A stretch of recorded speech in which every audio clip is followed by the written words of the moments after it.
太子要选妃。宰相说：小女善琴棋书画。贤王说：小女善舞刀弄剑。轮到我爹时，他憋红了老脸，也没想出我有什么才艺。小女善败家。皇帝眼前一亮，太子节俭，与汝女甚为般配。哦豁，太子的好日子到头喽。正文开始，我家很穷，我爹是威风凛凛的大将军，平日里不仅镇压叛军，手擒反贼，还要给皇帝捏肩捶背，溜须拍马，连贵妃娘娘的活都一并抢了。夜里就在街角的小铺兼职当杀猪匠，每杀一头猪就得半两钱。可无论他怎么努力，家里都存不下钱。我时常抱着我爹的大腿哭，爹，这么大冷天，你怎么不穿秋裤啊？我爹想拍桌而起，我爹仅只是想了一想，他如数家珍般护着家里的最后一张桌子，横眉怒目。你还好意思问？我缝秋裤的钱都被你败光喽！我刚出生就没了娘，我爹下定决心要把我培养成我娘那样才高八斗的女子。我说想学医，他就花大价钱请了太医院的医师教我。我说想学琴，他就给我定制琴是最好的琴。我说想学马术，他就为我养了一个马棚。年仅10岁的我站在我爹身旁，看他衣衫魅影，一掷千金，不禁感慨，花钱真爽啊！后来我什么都没学会，倒是学会了花钱。此去经年，我家从繁华的城中搬到了破落的城西。我爹对我寄予的厚望，从儿啊，你要成为国之栋梁，变成了啊，你要好好活着。终于在他寿辰这天，我拿出了一幅百鸟朝凤图，惊艳四座。我爹乐翻了天，没想到舞女还有此才能，定是娘子在天有灵，为他开了光。我也高兴，爹，只要你高兴，我一晚上能弄出个10幅8幅。我爹都惊了，没想到我们老陈家还能出这样的人才。他一乐呵，把画烧了，说是要让我娘也看看。他没想到的是，这画是我从天下第一画楼赊来的。第二天，他替我还完赊欠的钱，手都是抖的。我爹戎马半生，原本是要归隐山林，这下不得不回归朝廷，参加皇帝为太子举办的选妃宴。听说每位参加选妃宴的选手都能得到朝廷补贴的10两银子。我爹原本是要搞那10两银子的，结果我宰相之女秦书燕、贤王之女庞月的画像突出重围，成了3甲。皇帝琢磨良久，说太子妃须与太子相配。满朝文武皆知，太子萧君尧风神俊朗，能文能武，8岁能作诗，15岁能带兵，才华盖世，实乃良婿不二人选。宰相和贤王都曾是我爹的情敌，这下倒是挺直腰身。娇娘当初选了你，是我们输了，可如今我看你还拿什么跟我们比？我爹吹胡子瞪眼，我爹只能吹胡子瞪眼。宰相傲慢一笑，向皇帝行礼后侃侃道：小女秦书燕，自幼喜静，善琴棋书画，琴声能引蝴蝶起舞，画作曾被天下第一画楼收录。贤王也不甘示弱，向前一步道：小女庞月，年方17，自幼好动，喜欢舞刀弄剑，曾单枪匹马拿下潜逃10年的罪犯首级。我爹躲在后边，就怕被点名。皇帝转头就看到了缩在角落的他，陈爱卿之女如何？我爹也是见过大风大浪的人了，情敌在侧，他怎么也不想丢脸，但他憋红了老脸，也没想出我有什么才艺，最后只能低头吐出几个字：小女善败家。四周一片寂静，我爹只想拿了10两银子走人。西街的大娘家还有5头猪要杀，迟了生意就被人抢了。皇帝却眼前一亮，语出惊人：太子节俭，与汝女甚为般配。宰相懵了，贤王傻了，我爹也受到了惊吓。哦豁，太子的好日子到头喽！圣旨一下，我就成了钦定的准太子妃。消息传来时，我正在酒楼嗑瓜子，邻桌而坐的是一位面貌清俊的白衣男子。翠竹焦急地跑过来：小姐，你被选中为太子妃了。白衣男子手指一顿，视线一瞬间落在我脸上。我正在看台上的戏班子演戏。妃？什么妃了？翠竹跑得急，喘了几口气。妃，我不以为意。太什么？白衣男子低沉的声音从身旁传来：太子妃。哦，我静默了半晌，差点暴跳到桌上。那太子是谁啊？此话一出，白衣男子身边的冷脸侍卫首先站了出来，仿佛我犯了滔天大罪。你竟不知太子是谁？我是真不知道，毕竟铁打的皇帝，流水的太子，楼里生意做得杂，平日里也卖一些男子画像。我拦住路过的店小二，问太子的一幅画像多少钱。太子的画像都被抢光了，只剩下最后一幅。店小二嘴巴一张，就要10两银子。10两银子，不如去抢。我正犹豫，折扇轻敲在桌面，一直未有动静的白衣男子薄唇一抿：我有更便宜的，只要1两。我本来还在犹豫，这下当机立断，直接掏钱给了店小二。都说便宜没好货，店小二卖的一定是真话。女子身影走远后，侍卫环胸而立，紧皱眉头：主子，听说陈小姐很是能花钱。萧君尧捻着拇指上的翡翠扳指，面色从容。百闻不如一见，更何况姑已经观察了她半个月，日日点凉茶配瓜子馒头，分明是个节俭惯了的女子。传言不能尽信，必然是有人故意散播谣言，破坏此次的选妃宴。姑的眼光一向不会出错，姑为自己攒了20年的嫁妆，也能放心交给她了。侍卫想起方才的情形，有些犹豫，那她为何不挑更便宜的画像买？萧君尧耳根忽而有些发热，一个节俭惯了、舍不得吃穿的女子，却愿意花大价钱买她的画像，那必然是仰慕她已久。我爹最近很是不对劲，总是无缘无故叹气，偶尔精神恍惚，连杀猪都偏了刀。几刀下去，猪没死，愣是嚎叫了小半个时辰。我爹连连道歉，他这才哼唧一声，断了气。上次出现这种情况，还是我娘刚去世的时候。我不明所以，在床铺上敲着腿看太子画像。翠竹不仅是府里的管家、厨子、侍卫，也是我最贴心的姐姐。小姐，将军那是舍不得你呀。我爹父母早亡，中年丧妻，又即将和相依为命的女儿分开，脑海中浮现一位蹲守在门口的孤寡老人形象。我爹没了我，可怎么活呀？我顿时眼眶发热，冲到院子里找我爹。我爹颓坐在竹椅上，脸上醉意满满，衣衫有些凌乱。那句女儿不嫁了，刚要脱口，我爹突然擦了下眼角，心事重重。女儿啊，你一定要好好对太子，太子是未来的君王，要是出了什么事，爹怎么对得起黎民百姓？原来我爹担心的是太子，那没事了。想到刚刚的画像，我的眼泪也忍不住了。我爹急忙哄我，爹没事，爹能照顾好自己，爹知道你舍不得。我和他个哭个的。爹，太子也太丑了，难怪能轮到我当太子妃。虽然太子长得不在我审美之上，但既来之则安之。成婚在即，我自然要和他先培养一下感情。听说萧君瑶不常出门，不好酒色，只喜书籍。我让书贩子给我来一沓书。书贩子问我想要什么样的书，我挠了下后脑勺，被太阳晒得脸颊有些发红。送给我夫君的，我们俩能一起看一起学习的。书贩子的眼神逐渐变得暧昧。我抱着一沓包好的书登上了太子府，可门口的侍卫不认识我，我就挑了处偏僻的角落翻墙进去。也不是特别想见太子，只是想翻墙了，而且还是太子家的墙。刚落地，就见不远处柳树下有一男子懒散坐于躺椅上，正逗弄着池塘里的鱼。男子眉目如画，衣冠整洁，是翩翩君子的模样。他抬眸望过来的瞬间，我扬起下巴，自报家门：我是未来的太子妃。男子嗓音沉沉：我知道。我瞧了半天，才发现他是那个和我在酒楼嗑了半个月瓜子的白衣男子。原来他也在太子府当差。我腿脚有些酸了，敲了敲躺椅，起来让我躺躺。男子略有些疑惑：你知道我是谁吗？我拿衣袖扇风，不以为然道：以我们现在的身份，你不就是要好好听我的吗？男子沉默片刻后翩然起身：太子妃说的是。我又恶狠狠地叮嘱他：今天的事不准说出去，不然要你好看。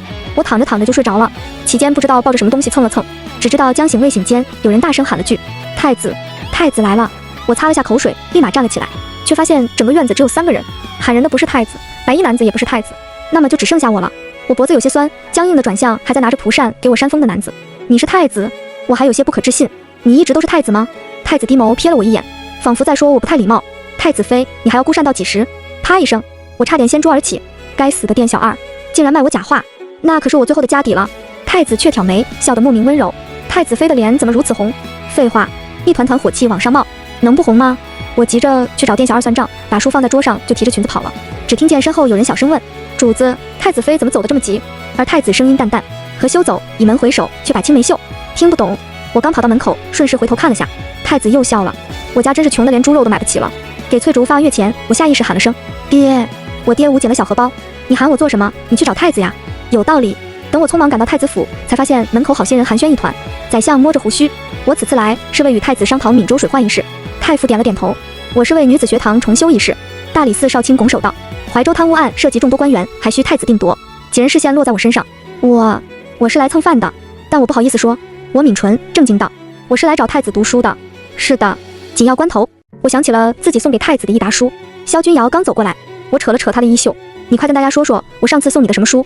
他如玉的脸庞有一瞬间的崩裂：你真要姑当众说？我们正经读书人有什么不好说的？我眨眨眼睛，都有些急了。对呀，你快说。宰相一行人竖起耳朵，也很是感兴趣。萧君瑶却将我塞进隔壁厢房，掌心发热：别闹，姑忙完就来陪你。我不明所以，在后边招了招手：那你一定要记得回来跟我看书哦。已经走远的萧君瑶突然踉跄了一下。萧君瑶忽然不爱看书了。我问他为什么，他一摆衣袖：朱书尔尔，姑早已烂熟于心。我不信。是吗？那你背来听听。风吹树叶，扬起一片沙沙声。萧君瑶墨黑的眼眸直直盯着我：陈小姐。她吊着嗓子，刻意压低了声音，似乎格外喜欢来太子府，是为什么？完了，他发现我是来蹭饭的了。其实太子府的饭并不好蹭，因为每次只做我和太子2个人的量，但我恰好能吃2个人的。太子能吃多少，取决于我给他剩多少。我有些慌，我一慌就控制不住音量，自然是因为我饿了。萧君瑶不知想到什么，呼吸有些急促：你送姑的那本书里也有女子说自己饿了，然后就……我被他打断了思绪。就什么？他不说话。我拧紧眉头：你倒是说完啊。他喉咙一动，莫名问了句：你喜欢吗？喜欢什么？饿了不就要吃饭吗？我虽疑惑，却坚定地点了点头：喜欢。太子呼吸变得更急促了，只留下一句与理不合，就把我赶出了太子府。太子府外都是眼线，于是太子与未来太子妃不和的谣言就这样传到了太后耳朵里。宰相与太后关系匪浅，每次一下朝就到太后宫里蛐我和我爹，再加上贵妃娘娘闲来无事给太后吹一些枕边风，于是这天太后终于下令宣我入宫。我还没来得及拜见太后，太子就和太后吵起来了。太后捻着手里的佛珠：哀家是为了你好，陈若雪这姑娘不及月儿一般聪明，日后怎能管理好后宫？你父皇一时草率，可哀家还要为了我们萧家的天下着想。月儿也就是在一旁给太后沏茶的旁月，眉目间带了一丝凌厉。趁着你们感情不深，哀家正好。萧君瑶说：皇祖母此言差矣，姑看若雪的分明是对我用情至深，若背信弃义，日后又怎能取信于人？太后摇了摇头：你还是太年轻了，那就让你看看怎样才是堪当太子妃的聪慧。太后命人取来了50样物品，让我和庞月在一炷香之内推断出哪件物品曾为太子所用。紫金冠、翡翠玉佩、玉发冠、菊花耳瓶、琉璃香炉，琳琅满目，各不相同。而我们每人都能问太子3个问题，他只能回答是与不是。宫女们都等着看笑话。谁不知道唐小姐是出了名的聪明人，连潜逃好几年的罪犯都被她抓住了，找出太子用过的东西，简直是易如反掌。陈小姐就不一样了，胸无点墨之人，这会儿应该脑子里一片空白吧？不如碰碰运气，随便选个3样。太后娘娘这是故意让陈小姐丢丑呢。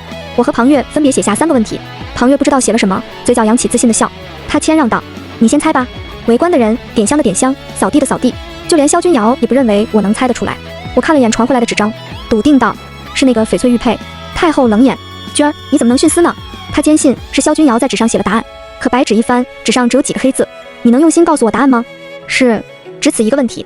太后顿了下，忽而望向我：“莫非你真的是？”庞月原来还等着经验出场，这下彻底僵住了。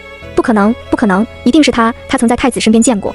太后叹了口气：“这是娟儿13岁那年送给他父皇的寿辰礼物，是他跑遍了京城才选到的，他父皇一直都舍不得带。罢了，是哀家老了。”太后招我过去，拍了拍我的手，很是慈祥：“能告诉哀家，你为什么能选对吗？”太后当年也曾被先太后为难过，可她当时没有选对，这些年来一直耿耿于怀。至于我为什么会选对，那是我13岁那年卖出去的，还被我爹揍了一顿，我能不印象深刻吗？那年我蒙面到街口的小铺，卖了家里的好些东西，还被买家接连砍价。直到几天前在太子府见到一些熟悉的物件，我才发现，这么多年来买我东西的人一直都是太子。我自然不能说这玉佩是我曾经戴过的，只好胡茬一通。其实也没什么特别的，就是那个玉佩和太子给我的感觉是一样的。太后了然，原来如此，原来如此。太后娘娘，你到底明白什么了呀？萧君瑶解下披风披在我肩上，眼尾一挑：“太子妃果然与孤心意相通。”我扯开嘴唇，礼貌一笑。天色已暗，太后安排了2间房间，让我和太子留宿宫中。宫中的膳食比太子府和我家的好上太多，我沉醉其中，在临睡前也没记起自己有梦游症。以往我都和翠竹睡在一间房，她会抱着我不让我动。夜深了，我浑身不自在，起来推开了萧君瑶的房，朝着床的方向挪动。也不知道发生了什么事情，醒来的时候，萧君瑶正睡在我旁边，浓密的睫毛一动不动，五官俊朗，很是惑人，肌肤相贴，炙热的温度不断传来。我懵了片刻，一脚把萧君瑶踹下了床，我脸颊发红，语无伦次：“流氓！”萧君瑶醒了，她解开纯白的亵衣，露出几条红痕。太子妃要不要看看，到底谁才是流氓？我立马捂紧眼睛，我不看，我不看，又悄悄露出一小块缝隙。萧君瑶身材好像还挺好的，真不愧是常年去兵营的男人。买豆腐的大娘曾跟我说过，男人的身材，女人的养料。这样一看，太子一定能将我养得很好。我脸红了，萧君瑶却蹙眉，凑近我身边：“你在想什么？昨晚的事你都不记得了？”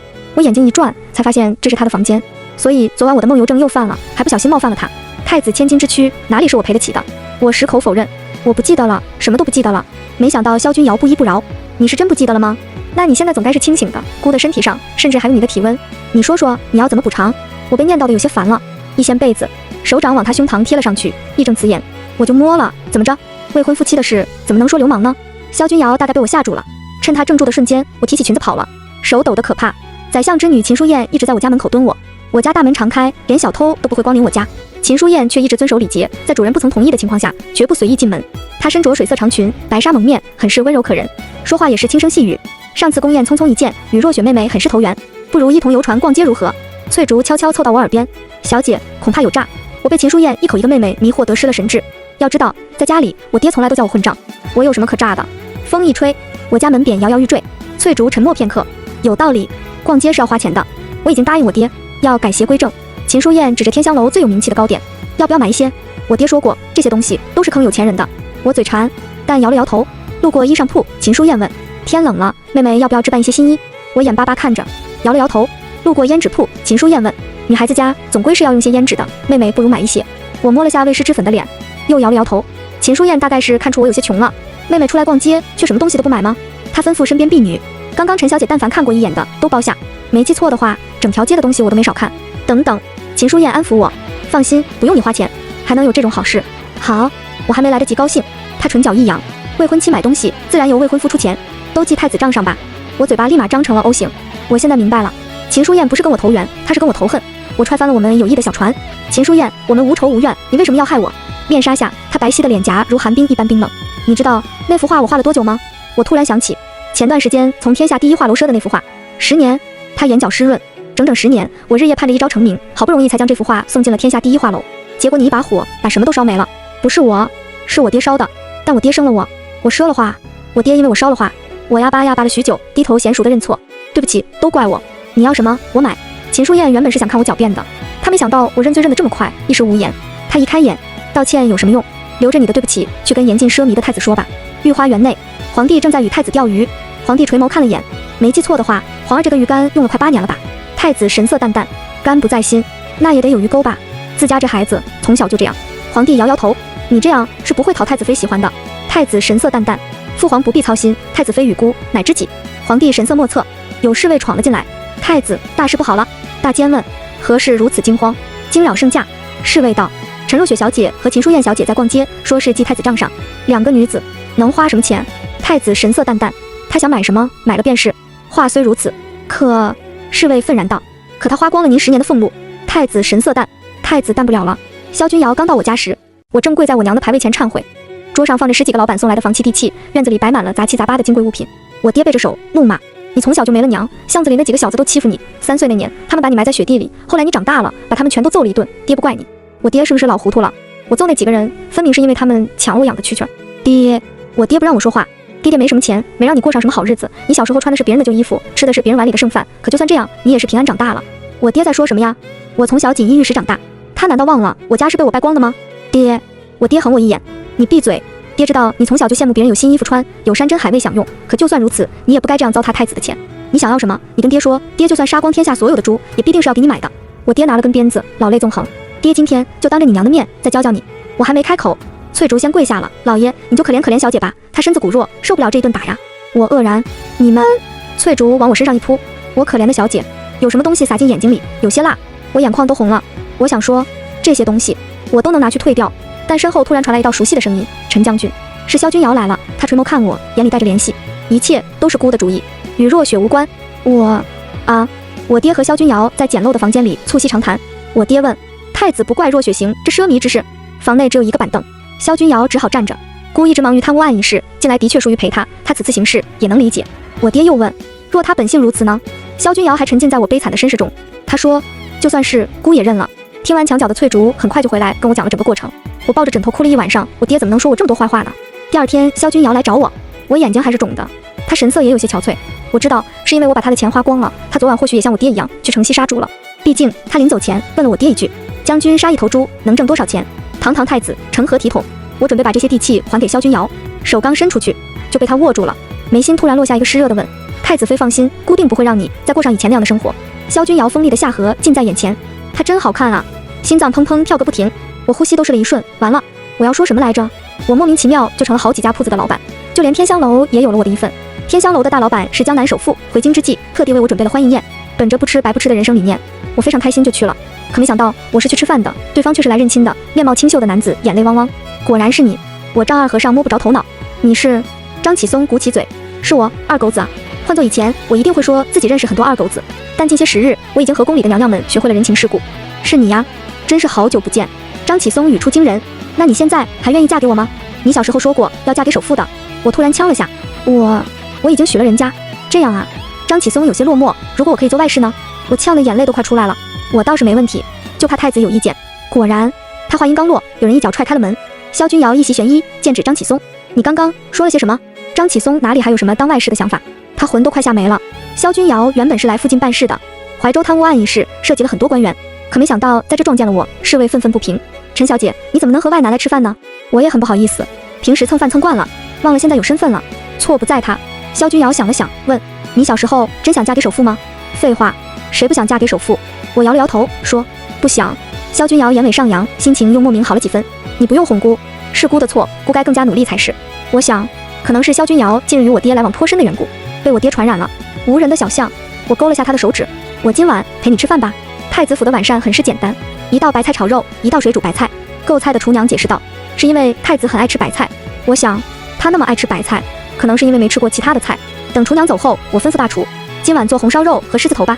大厨说自己只做过白菜炒肉和水煮渍菜，于是我让翠竹留了下来。菜端上来，萧君瑶尝了口，眉头微皱，他还没来得及开口，今日购菜的厨娘就跳了出来，狗贼，等死吧！菜里藏了无色无味的剧毒，遇水即发，你没命活了。他当庭被擒下，有些疯癫。王厨娘已经在府里当职8年了，当初他来京寻亲，被高中状元的儿子抛弃，本来是要跳江寻死的，被路过的萧君瑶所救，本应是信得过的人才对。萧君瑶问，为什么？王厨娘眼角含泪，你昨日处决的那人是我唯一的儿子，他纵然贪污了一些灾银，也罪不至死。我连他最后一面都没见到。侍卫将他反压在地，交出解药。没有解药，半个时辰后他就会毒发，求生不得，求死不能。没有解药，我扑到太子身上，哭得惊天动地。太子，你别死啊！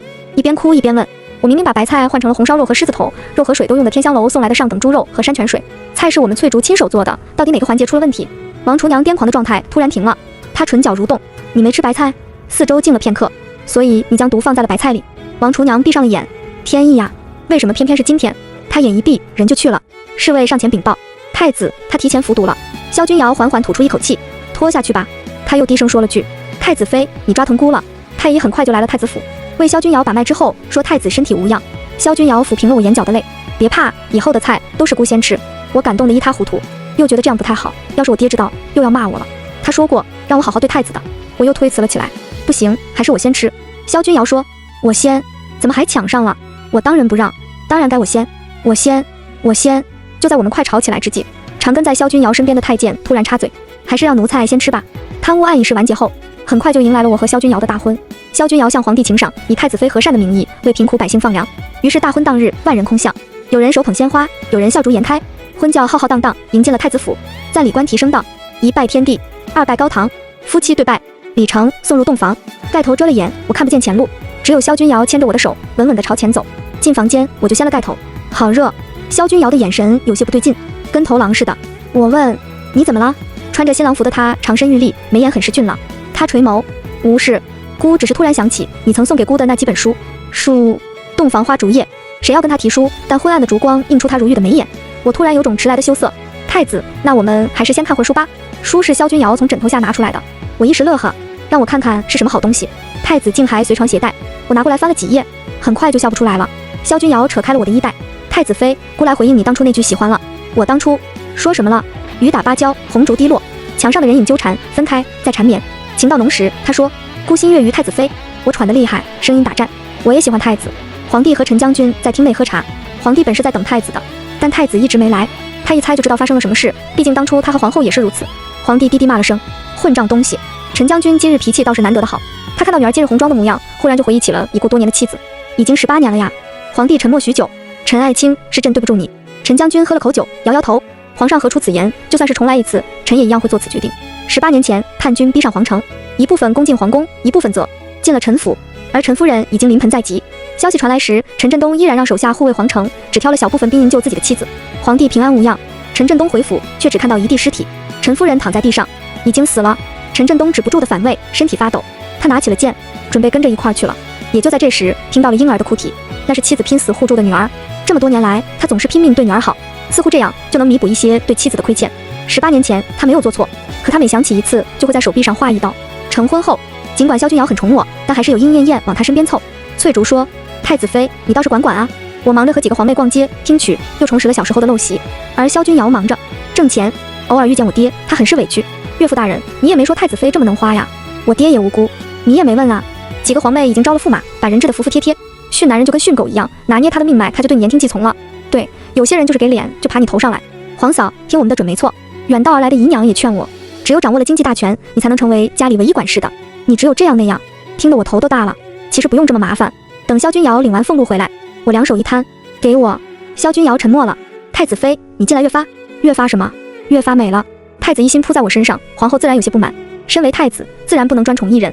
他送了几个如花似玉的美人来太子府，一来若太子瞧上了，正好合了他心意；二来若太子没瞧上，也正好挑起我们之间的矛盾。只要我无理取闹一番，太子指不定哪天就改主意了。没想到我非但没有不满意，还很是高兴。太好了，这样萧君瑶可以养我们一群人了。恰好回来的萧君瑶脸色有些发白，她难得发脾气。你似乎很开心，你一点也不关心姑的身体吗？几位美人当晚就被送了回去，母后嫌姑不够累。皇后还想说什么，萧君瑶又把人塞进了皇帝的后宫。这下皇后是什么也不说了。全文完。